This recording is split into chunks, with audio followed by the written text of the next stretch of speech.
Hello. Today I'm going to talk to you a little bit about letting go of perfectionism. Quite often when we're business owners, we like everything to be just so. And then what happens is that we start getting overwhelmed because we set unrealistic expectations for ourselves.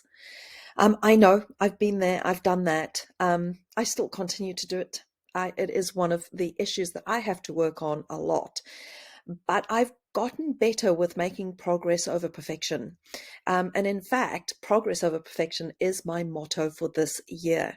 It's really just getting things done, like creating these videos. They've been on my to-do list for years, and I'm finally getting around to do it because I've decided that I don't need to be perfect in order to bring these messages your way. So be like Elsa from Frozen. Let it go.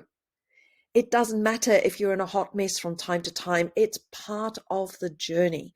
The most important thing is that you pick yourself up and that you're consistent, that you show up, that you do what it is that you're setting out to do, that you're taking action based on the goals and the plan that you set out for yourself.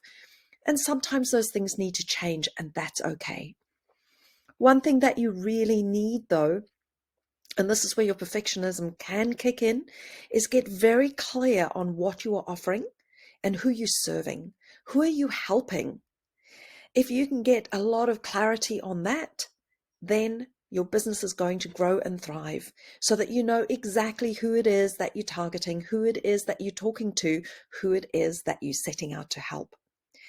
And being focused on that, being perfect at making those approaches to those people who you know that you can help, that's a really great way to use your perfectionism streak, rather than applying it to yourself, getting yourself overwhelmed and running yourself down into the ground. So do your best, but make progress over perfection.